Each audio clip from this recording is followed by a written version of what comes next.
Keir Starmer promised change, but what has he actually delivered? Chaos.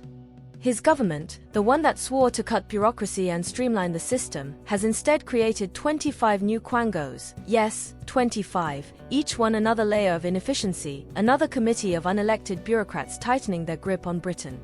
Meanwhile, he's slapping households with an extra £450 in green energy costs every single year, forcing families already struggling in a cost-of-living crisis to subsidise his ideological agenda. And now, in a move that is nothing short of political and moral bankruptcy, he's targeting the sick and vulnerable with a £6 billion welfare cut, making it brutally clear that under Starmer's Labour, those who need help the most will be the first to suffer. But let's talk about the biggest scandal of all, because this goes beyond incompetence, beyond hypocrisy, beyond even reckless policy. Starmer is actively betraying Britain's national interests, handing over British territory in a secret deal that the public was never consulted on, a deal that compromises national security, costs billions, and benefits no one except foreign powers with questionable loyalties. You probably haven't heard much about the Chagos Islands. That's by design.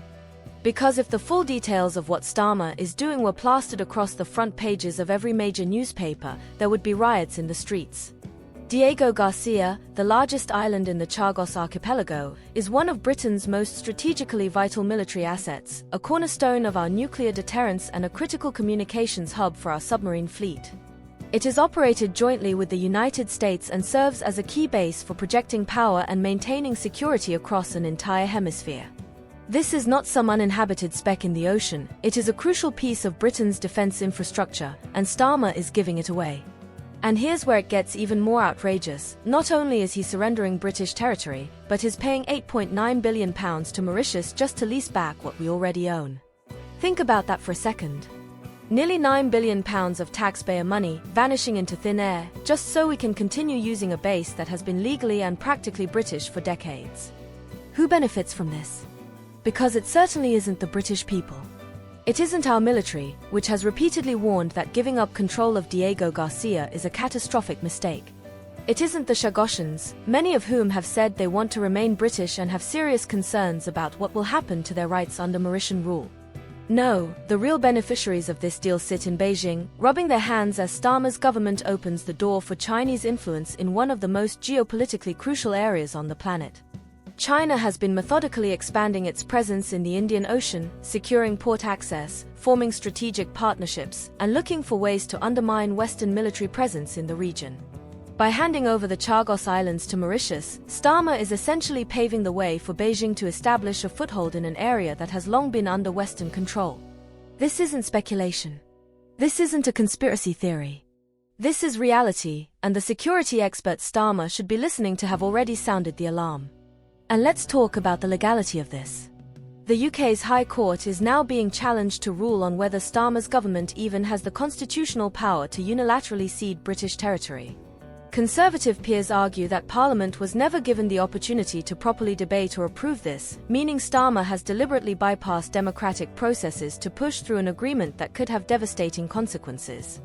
This isn't just reckless, it's potentially unlawful. The deliberate compromise of national defense capabilities? That could be an offense under the Official Secrets Act. The surrender of sovereign British territory without legal authority? Some legal scholars argue that in its most extreme interpretation, this could constitute treason. If that sounds dramatic, ask yourself, what do you call it when a prime minister, behind closed doors, hands over critical national defense assets to a foreign power while ignoring the explicit warnings of military officials?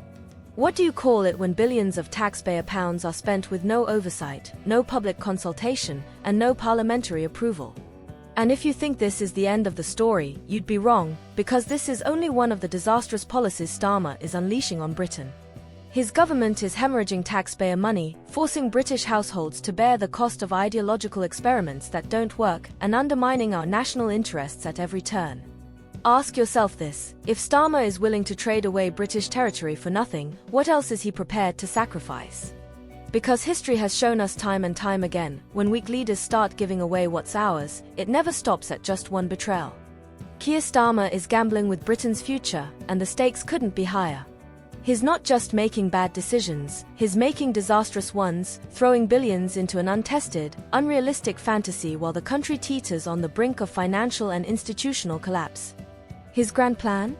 A sweeping, AI-driven transformation of government that's supposed to miraculously save £45 billion. But here's the truth, it won't work. It can't work. And worse, it's going to cost the taxpayer billions before we even realize we've been conned. If this all sounds familiar, it's because we've been here before. Britain has a long, painful history of government-led tech failures. Remember the NHS IT disaster, which wasted £10 billion and achieved next to nothing? Or Universal Credit's botched digital rollout, which left thousands of vulnerable people without financial support for months.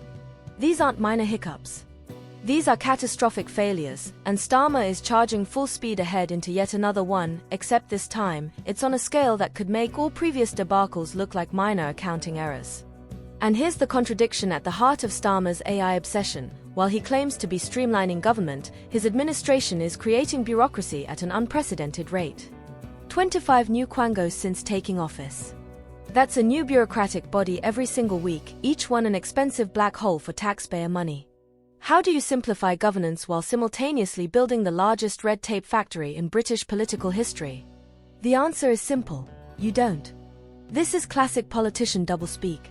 Starmer wants you to believe he's cutting costs, but the reality is he's throwing money at problems with no clear solution in sight. These new bureaucracies will inevitably complicate any AI implementation, creating more layers of administration, more inefficiency, and more opportunities for waste. The irony? The very system that's supposed to make government leaner and more efficient is being smothered before it even begins. And what about the actual AI itself? Starmer is treating artificial intelligence as a magic wand, something he can wave over the government and, poof, efficiency, savings, and progress will appear out of thin air. But technology doesn't work like that. AI systems require high-quality data, proper governance frameworks, and rigorous oversight. You can't just install ChatGPT on a government computer and expect decades of institutional dysfunction to fix itself overnight. More worryingly, who exactly is in charge of this AI revolution? Does Starmer have a detailed plan? A roadmap? A strategy beyond vague soundbites and PR gimmicks? Or is this just another political stunt designed to make headlines without delivering results? Because when you strip away the flashy rhetoric, all you're left with is a government throwing billions at a black box and hoping for the best. And make no mistake, this isn't just about financial recklessness. This is about power. The more government services become dependent on AI, the more control those in power will have over the population. AI-driven governance means automated decision-making, centralized data collection, and less human oversight, all of which increase the risk of bureaucratic overreach, mismanagement, and even outright abuse. What happens when AI systems start making errors in benefit calculations, wrongly denying support to thousands? What happens when critical healthcare decisions are left in the hands of flawed algorithms? We've already seen what happens when governments rush into technological revolutions without proper safeguards. Look at the Netherlands, where a government-run AI system wrongly accused thousands of families of benefit fraud, devastating lives and forcing the Prime Minister to resign. Look at the Post Office Horizon scandal, where hundreds of innocent postmasters were falsely prosecuted due to a faulty IT system. Now imagine those failures on a national scale, across every branch of government. That's the path Starmer is taking us down. And it's not just AI failures that pose a risk, it's the money being thrown at this boondoggle before we've even seen a single benefit. Billions of pounds will be sunk into this initiative before taxpayers see a single penny of those promised savings. Civil service unions have already raised serious concerns about the cost, the feasibility, and the massive redundancies that will come as a result. Because let's be clear, AI doesn't streamline government, it cuts jobs. Starmer's digital revolution isn't about making things work better, it's about slashing costs at any cost, leaving thousands of public sector workers, real people, with families, mortgages, and livelihoods, out in the cold. These aren't just numbers on a spreadsheet. These are workers who keep the country running, and Starmer is treating them as expendable collateral damage in his reckless pursuit of a techno-utopian fantasy. What makes this even more dangerous is that Starmer doesn't understand technology. He's not a tech expert. He's not a digital strategist. He's a career politician who is blindly following a Silicon Valley pipe dream without considering the consequences. It's the same reckless mindset that led to governments worldwide dumping billions into failed blockchain projects and pointless smart city initiatives that never materialized. Starmer is betting the future of Britain on a concept he doesn't even fully grasp, and we're the ones who will pay the price when it fails. And let's talk about legal implications. If Starmer knowingly pushes forward an AI-driven reform that is fundamentally flawed, if billions of taxpayer pounds vanish without tangible results, could that constitute criminal misuse of public funds? If AI systems lead to mass wrongful benefit rejections, incorrect tax calculations, or discriminatory decision-making, could that open the government to lawsuits and legal challenges? The reality is, this isn't just an economic risk, it's a legal minefield. And here's the real kicker. While Starmer publicly distances himself from figures like Donald Trump, he's actually copying Trump's governance model, the same slash-and-burn approach to bureaucracy, the same blind faith in corporate-driven solutions, the same reckless gamble with public money. The only difference? Trump at least understood that the private sector drives technological progress, while Starmer wants the government, arguably the most inefficient entity in existence, to control it all. This isn't leadership. This is a reckless experiment with Britain's future. And the people who will pay the price aren't politicians in Westminster, they're ordinary taxpayers, working-class families, and civil servants who will be left picking up the pieces when this inevitably collapses under its own weight. The writing is on the wall. The tech experts are warning us, the economists are sounding the alarm, and the civil service unions are preparing for the worst. But Starmer?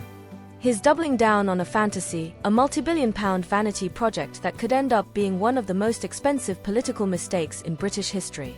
And when it fails, because it will fail, the only question left will be, who will be held accountable? Keir Starmer has crossed a line, and this time, it's not just political incompetence, it's outright cruelty. While his government splashes billions on a fantasy AI revolution that experts have already warned will fail spectacularly, he has chosen to make up the shortfall by targeting the most vulnerable people in Britain. A staggering £6 billion in welfare cuts, aimed squarely at those who literally cannot work, those who rely on disability benefits just to survive. It's not just an economic decision, it's a deliberate, calculated assault on the people who need support the most. The Personal Independence Payment, PIP, is a lifeline for millions of disabled Britons. It covers essential costs, things like mobility aids, home adjustments, carers, transportation, and medical necessities.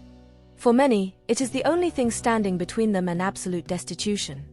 And yet, in the middle of a historic cost-of-living crisis, with inflation pushing prices through the roof, Starmer's government has decided to freeze these payments, effectively slashing them in real terms. Because when inflation keeps rising and your income stays the same, you are getting poorer every single day. What kind of government does this? What kind of leader campaigns on promises of compassion and fairness, only to turn around and stab the most vulnerable in the back the moment he takes power? Labour's entire electoral platform was built on the idea that they would be the party of social justice, the alternative to conservative austerity, the force that would protect the weakest. But now, not even a year into Starmer's premiership, they are hitting the disabled with brutal austerity measures, the very same policies they condemned when the Tories did it. And the most outrageous part? Labour never mentioned this in their manifesto. Not once. They never told voters they planned to do this. No warning. No justification. They knew it would be deeply unpopular, so they kept it quiet until it was too late. Now, as the full extent of these cuts becomes clear, even Labour MPs are in open revolt. Up to 80 MPs, nearly a third of the party, are reportedly prepared to rebel against these changes. When your own party turns against you, you know you've made a catastrophic mistake. But let's be clear, this isn't just a political miscalculation. It's a moral failure on an unprecedented scale. This isn't just about numbers on a spreadsheet. These cuts will have real, devastating consequences. We are talking about millions of disabled people being pushed deeper into poverty. People who already struggle to afford the basics, food, heating, essential medication, now being told they need to make do with even less. Some will lose their carers. Some will face eviction. Some will become entirely dependent on food banks just to survive. And some will not survive at all. It's not alarmist to say that these cuts will lead to deaths. We have seen it before. Every time a government has targeted disability benefits, the human toll has been catastrophic. People with disabilities are already twice as likely to live in poverty. When the Conservatives imposed brutal benefit assessments, disabled people took their own lives after being wrongly deemed fit to work. Coroner's reports confirmed it. People died because of welfare cuts. And now, Labour is repeating the same deadly mistakes. This is not just unethical, it may well be illegal. 16 disability charities have signed an open letter warning that these cuts could violate the UK's anti-discrimination laws. The Equality Act 2010 is clear: the government cannot implement policies that disproportionately harm disabled people without extremely strong justification. And so far, Starmer's government has failed to provide any justification at all. They are slashing billions from welfare, while funneling billions into questionable AI projects and wasting nearly £9 billion on leasing back British territory that we already owned. There is no fiscal emergency that justifies these cuts. This is about political priorities, and Starmer has made it clear where his priorities lie. And what is the government's response to the backlash? Panic, damage control, deflection. Reports from inside Downing Street describe chaos as ministers scramble to contain the growing rebellion within their own party. But instead of listening to the people they are supposed to represent, instead of fixing the fundamental injustice of these cuts, they are treating this as a PR problem, not a humanitarian crisis. Their concern isn't the suffering they are causing, it's the optics of it. The cynicism here is breathtaking. Labour calculated that disabled people were an easy target. They believed the disabled were politically powerless, that they could push through these cuts with minimal resistance. They were wrong. The backlash has been fierce and immediate, with disability rights groups, charities, legal experts, and even members of their own party turning against them. And it's not just public outrage they need to worry about, this could become a legal battle. Human rights organizations are already exploring whether these cuts could violate international law, specifically the United Nations Convention on the Rights of Persons with Disabilities. If the courts rule against the government, Starmer could find himself facing a major legal and political crisis. So here's the real question: will Starmer back down, or will he double down?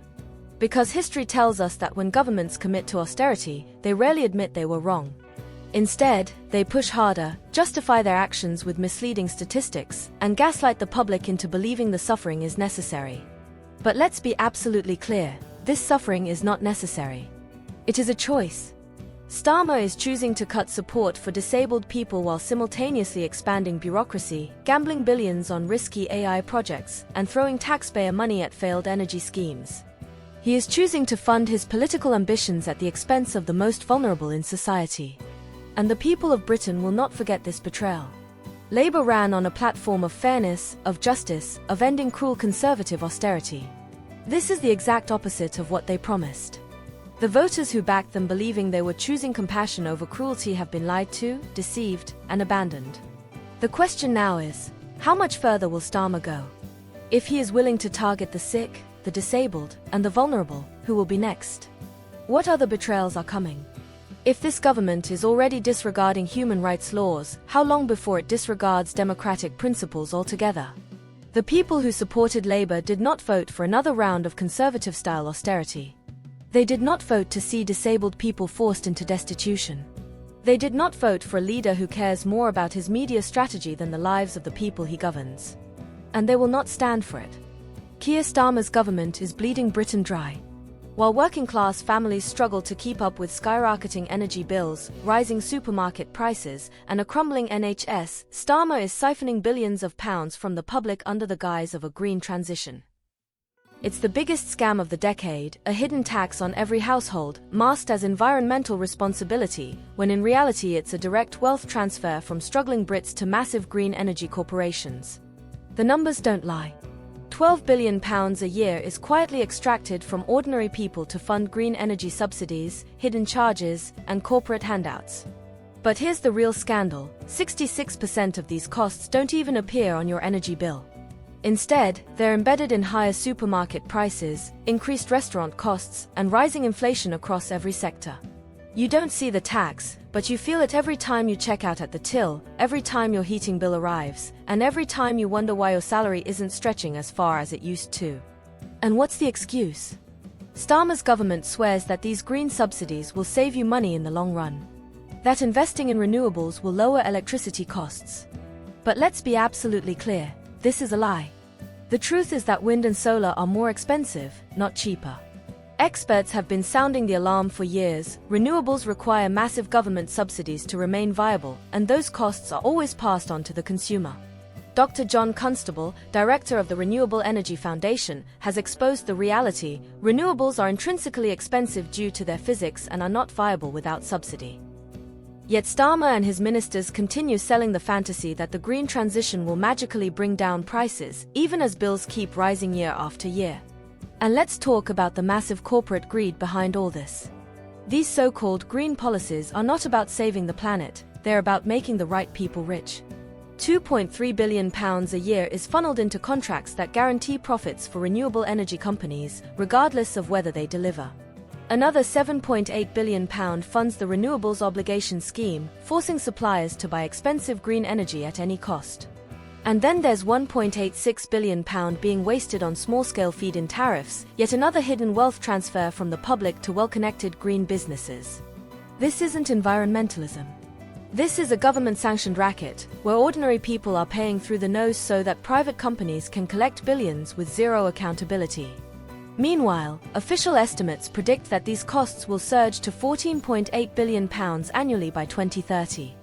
That means even higher bills, even more financial pressure, and even fewer people able to afford basic necessities. And yet, Starmer doesn't care. He doesn't care that British households are being forced to choose between heating their homes and putting food on the table. He doesn't care that families, pensioners, and low-income workers are being crushed under the weight of these policies. He cares about pleasing corporate interests, international climate elites, and the financial backers who stand to make billions from these subsidies. But it doesn't stop there. Because while he drains Britain's bank account with his green obsession, he is simultaneously torching what's left of the NHS, not to improve it, not to fix the waiting lists, not to hire more doctors, but to rearrange the administrative deck chairs in a bureaucratic vanity project that will cost £800 million. This is not reform. This is insanity. The plan? Abolish NHS England and bring healthcare under direct government control. But what does that actually mean? It means spending nearly £1 billion on a restructuring that won't improve patient care, won't reduce waiting times, and won't increase staffing levels. What it will do is create chaos, delay critical services, and force thousands of experienced NHS administrators out of their jobs, leaving hospitals even more overwhelmed than they already are. Think about the reality on the ground. Waiting lists are at an all-time high, patients are dying in corridors, NHS staff are burnt out and leaving in droves, and the healthcare system is collapsing under the pressure. And what does Starmer do? He decides the real priority is a pointless, expensive rebranding exercise. Health Secretary Wes Streeting himself has admitted that NHS England is the biggest quango in the world, with its staff numbers doubling in the last decade and its budget ballooning to £2 billion a year. And yet, rather than cutting bureaucracy in a way that actually benefits patients, Starmer's plan will cost nearly half that amount just to implement, with no guarantee of savings, no guarantee of better care, and no plan for what happens when this inevitably fails. And let's talk about those redundancy packages. Under NHS rules, staff receive 1 month's pay for every year of service, up to £80,000 per person. If previous NHS reorganisations are anything to go by, this restructuring will be a goldmine for bureaucrats cashing in on taxpayer-funded payouts. The last time NHS redundancies were offered on a large scale, 951 voluntary departures cost the taxpayer £75 million, an average of £79,000 per employee. Now multiply that by thousands of expected redundancies, and it's clear this will be another financial black hole that ordinary Brits will be forced to pay for. And here's the kicker: health experts are warning that this couldn't come at a worse time. Matthew Taylor, the chief executive of the NHS Confederation, has stated outright that these changes will cause disruption while the transition takes place. Meanwhile, the NHS is already on life support, and this restructuring will do nothing to address the core issues. Because the NHS doesn't need more bureaucratic reorganisation, it needs more doctors, more nurses, and more funding for frontline care. Yet Starmer's government has decided that instead of using £800 million to actually help people, they'll waste it on an internal restructuring that will achieve nothing except more chaos.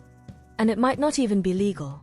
The NHS Act 2006 clearly states that healthcare funds must be used for improving patient outcomes, while the Health and Social Care Act 2012 mandates fiscal responsibility in healthcare governance. If this restructuring diverts hundreds of millions away from actual patient care, could it constitute a legal breach of these laws? If a private healthcare company wasted this kind of money on a corporate vanity project instead of patient care, the directors would be investigated. So why should Starmer's government be held to a different standard? This is becoming a clear pattern: grand political announcements, zero practical benefit, and the public footing the bill for failures. It's the energy crisis, it's the AI disaster, and now it's the NHS shambles. Every time, the same formula. Starmer promises a revolution, taxpayers pay the price, and in the end, nothing improves. And here's the final, unavoidable question: how much of this is incompetence, and how much of this is something worse? At what point does wasting billions, forcing people into energy poverty, and gutting the NHS stop being political failure and start being criminal negligence? Legal challenges have already begun. If this government is knowingly implementing policies that cause direct harm while lying to the public about their effects, how long before they face real consequences? The system is crumbling under the weight of Starmer's failures, but will Britain hold him accountable before it's too late?